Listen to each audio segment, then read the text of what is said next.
Ladies and gentlemen, now hopefully you've all had a good weekend. I must admit I've had an exceptional time these last 48 hours reading a variety of colourful comments from 11-year-old children with Meliodas as their profile picture telling me to go fuck myself and die because Assault Meliodas has been delayed, despite the many reasons why he should have never been announced in the first place.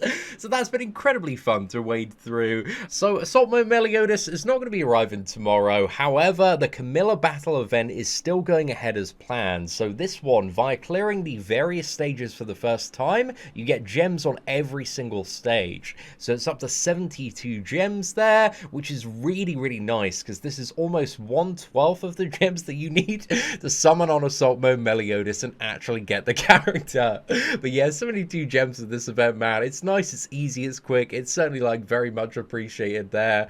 So yeah, this event's really good for that. Also the boss, you have the exchange shop as well, where you can get various cosmetics for all of the OC characters and additional rewards on top of that as well.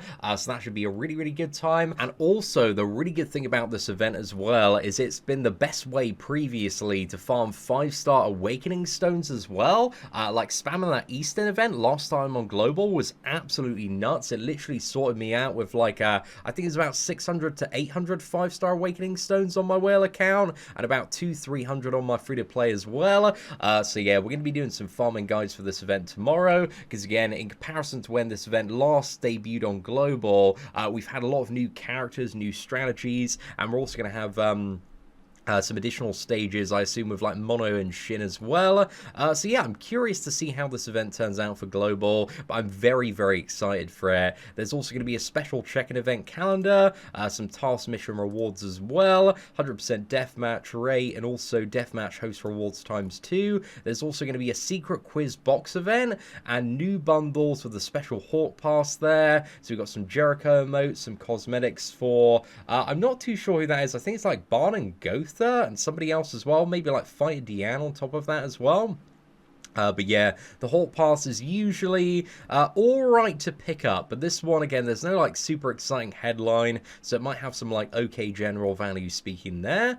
There's also going to be the return of Guild Wars very suddenly, man. So this week is going to be placement week, and next week is going to be Guild Wars match week.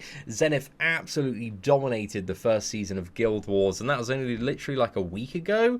So yeah, I'm very curious to see this return, but it's always nice for the top knighthoods, man, because there's loads of gems. But again, it's only top 32 at the moment, so I'd like to see it like made a bit more accessible. There's also going to be the visual updates to various banners, and these are really good. Like the artwork on the new banners looks absolutely amazing for the guaranteed part 1, part 2, and also the race draw as well. Also Sariel and Tamiel are now added to the fairy tickets after tomorrow's update, which is amazing. Also the same with what is it, Blue Helbram and also Demon Hendrickson, and Blue Helbram goes on the part 2.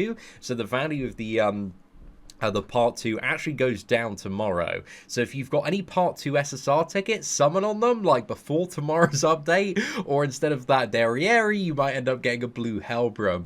So something to keep in mind there, but that is not really a good addition, man. So I'm not super happy to see that one. But I would say overall Hendrickson is like a fairly nice addition to the part 1. Again, he's not a bad character to get 6/6 overall, very hard hitting ult, and there is a lot of trash in the part 1 banner. So yeah, that's pretty much it. One thing I'm like very curious about is that there's no mention of an additional tower, and I imagine even with the delayed Assault Mode Meliodas banner, again, this doesn't make any difference to the fact that they hadn't planned to add in a tower, which is really weird, because there's been no tower breaks ever on the Japanese version. And I know some people might be thinking like, oh, we've got the Tower of Disaster, the kind of like super easy side event tower at the moment. However, whenever that's landed on the Japanese version, they've also always had the regular tower running as well. So that's like an additional way that global players are missing out on gems by that tower, anvils, hammers, all the crazy rewards that come with a full clear there.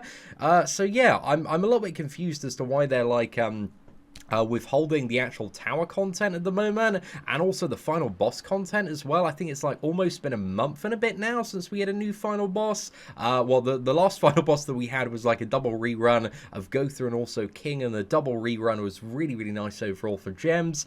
But again, they're a little bit light on the content overall.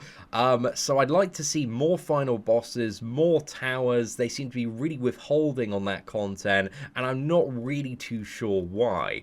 So, yeah, I'm a little bit curious about that, but overall, this event is really, really good. But it'd just be nice to have kind of the general stuff in the mix as well, like tower, final bosses on top of that. But I'm really looking forward to this Camilla event, man, because, again, it should have some amazing rewards on it, but hopefully open up an insane avenue for 5-star Awakening Stone farming for the period of the next 2 weeks as well. And as soon as this event drops tomorrow, I'm very interested to kind of explore it and like figure out what is the best way to farm Awakening Stones with the updated stages. So we'll be kind of doing some videos on that on the channel tomorrow. But also as a final note, and they should have put this like right at the top in all honesty, the developer note is expected to be released sometime this week. We humbly ask for your patience.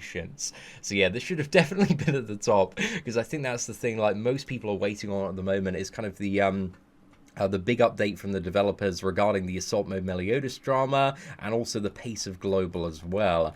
So yeah, we're going to have to wait on that for a few days. I think it usually does come out on Thursday, and I think they've definitely had to like go back and like really think about what they want to do with the game moving forward. So yeah, I'm very curious to see their response and go through the developer notes a little bit later this week. But anyway, ladies and gentlemen, if you did enjoy today's breakdown, please do smash that like button. That'd be greatly appreciated. Aside from that, hopefully you're all doing well. Take care, and I hope that you have an absolutely fantastic day.